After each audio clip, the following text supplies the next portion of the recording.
Assalamualaikum warahmatullahi wabarakatuh. Perkenalkan, saya Aida Fitriana Kurniawati dari Kampus Universitas Pembangunan Nasional Veteran Jawa Timur dan rekan saya. Perkenalkan nama saya Maulana Wahyu Ananda dari kampus Universitas 17 Agustus 1945 Surabaya yang akan melakukan edukasi tentang keberagaman agama Islam dan Hindu. Di sini kami mengambil judul yakni meningkatkan pemahaman dan toleransi dalam kehidupan multikultural. Sebelumnya, saya Aida Fitriana Kurniawati dari agama Islam. Dan saya Maulana Wahyu Ananda dengan agama Hindu.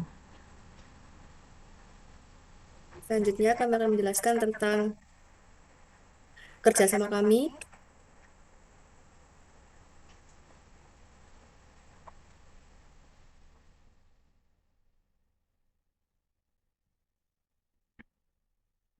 Untuk pendahuluan dari latar belakangnya yakni pentingnya pemahaman keragaman. Keragaman agama mencerminkan kekayaan budaya dan spiritual yang ada di masyarakat. Memahami keragaman dan membantu kita mengurangi konflik, menghormati perbedaan dan menciptakan harmoni dalam kehidupan bermasyarakat. Tujuan pelatihannya yakni yang pertama meningkatkan pemahaman tentang ajaran dan praktik agama Islam dan Hindu. Yang kedua, menumbuhkan sikap saling menghormati dan toleransi antar umat beragama. Yang ketiga, membangun kerjasama lintas agama melalui dialog dan kolaborasi. Lalu, manfaat edukasi. Yang pertama yaitu membantu peserta memahami ajaran, nilai, tradisi agama Islam dan Hindu serta secara lebih mendalam. Yang kedua, menumbuhkan sikap saling menghormati dalam kehidupan multikultural. Yang ketiga, mendorong kerjasama antar umat beragama dalam aktivitas sosial. Dan yang keempat, peserta dapat belajar cara berdialog secara efektif dengan orang dari latar belakang agama yang berbeda. Selanjutnya ada pengantar singkat agama Islam. Islam lahir di Arab pada abad ke-7 Masehi dan dibawa oleh Nabi Muhammad SAW. Ajaran utamanya adalah tauhid atau keesaan Allah dengan 5 rukun Islam yakni syahadat, sholat, zakat, puasa, dan haji. Praktik keagamannya meliputi sholat berjamaah, zakat, serta perayaan Idul Fitri dan Idul Adha. Untuk pengantar singkat agama Hindu, jadi Hindu adalah agama tertua yang berasal dari India, dengan ajaran utama tentang dharma atau tugas hidup, dan juga karma atau tindakan, dan moksa atau pembebasan dari siklus kehidupan. Hindu memuja dewa-dewa seperti Brahma, Vishnu, dan Shiva, serta melaksanakan upacara keagamaan seperti nyepi dan galungan. Untuk alur singkat proses pelatihannya ada pembukaan, lalu sesi satu yakni pengenalan agama Islam, kemudian sesi 2 yakni pengenalan agama Hindu, kemudian pemberian studi kasus, lalu aktivitas kelompok, dan yang terakhir yakni penutupan.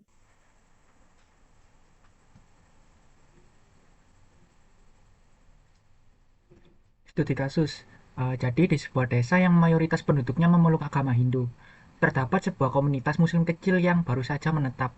Saat hari raya Idul Adha, komunitas muslim ingin menyembelih hewan kurban, tetapi sebagian warga Hindu merasa keberatan karena dianggap bertentangan dengan nilai-nilai mereka. Nah, situasi ini menimbulkan ketegangan di desa. Peserta pelatihan diminta untuk berdiskusi dan menemukan solusi yang mengedepankan dialog, penghormatan terhadap nilai-nilai agama, dan kerukunan antar warga.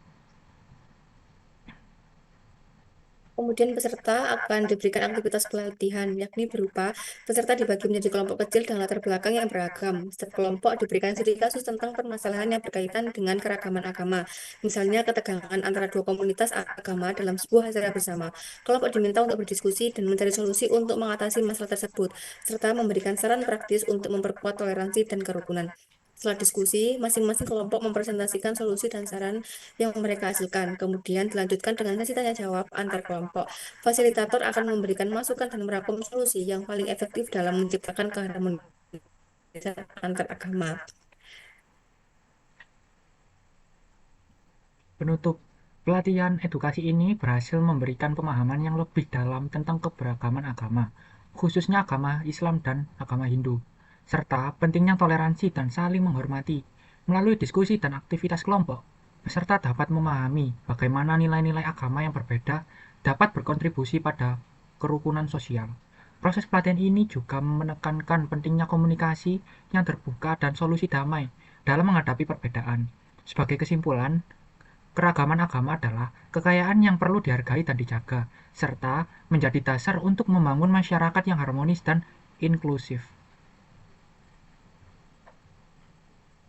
Demikian presentasi dari pelatihan edukasi antara saya dan rekan saya. Untuk kurang lebihnya, mohon maaf dan terima kasih. Semoga pelatihan edukasi dapat berjalan dengan lancar sesuai alur. Sekian saya tutup. Wassalamualaikum warahmatullahi wabarakatuh.